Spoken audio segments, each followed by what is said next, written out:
Letting your practices flow. If you're an automobile driver, think of how hard you had to concentrate when you first learned to steer, brake, and park in different situations. Eventually, after a great deal of practice, you mastered driving and could eventually drive without having to strenuously focus and remember all the rules.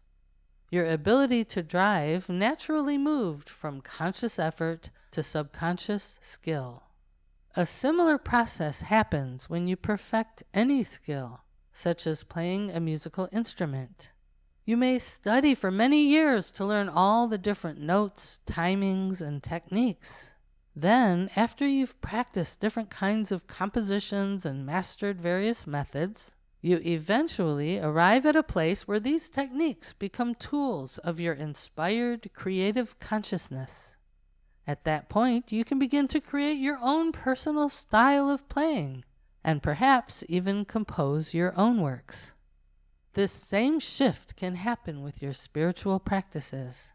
You make efforts to purify your body, mind, and spirit, and eventually those efforts become natural and effortless as you make the practices your own.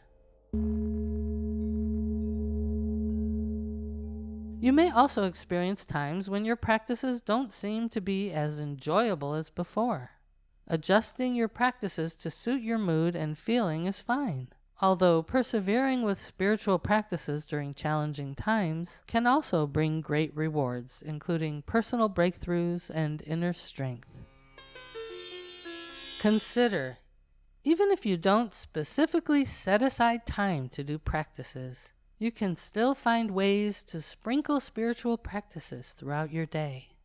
You can take moments, even during the busiest of days, to pause and focus your attention within, remembering who you really are. Even one moment of shifting your focus from outer events toward inner spirit can be like taking a spiritual vitamin that nourishes your journey. Do it now. Enter the experience of spirit.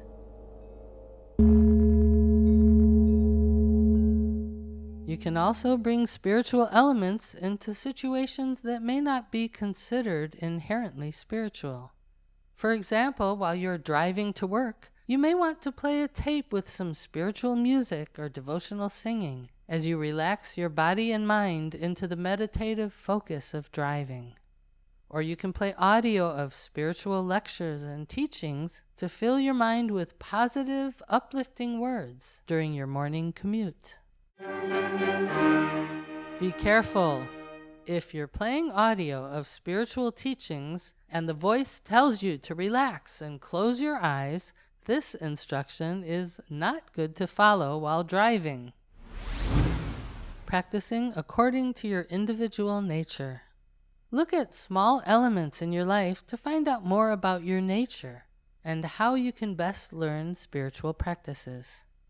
Do you prefer to follow rigid rules, or are you more intuitive and self-guided?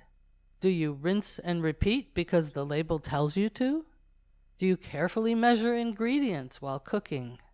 For example, suppose that you're going to mix a drink of some protein powder or healthy greens powder.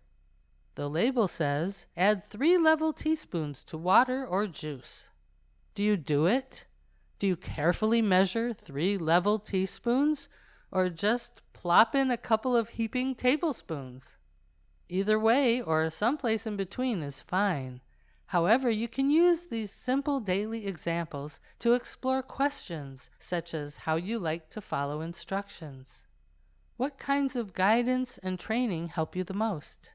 Do you prefer to learn from books, from teachers, in a large group where everyone is doing the practice in the same way? On your own? As a complex being, you'll probably find that some mixture of different approaches will suit you best.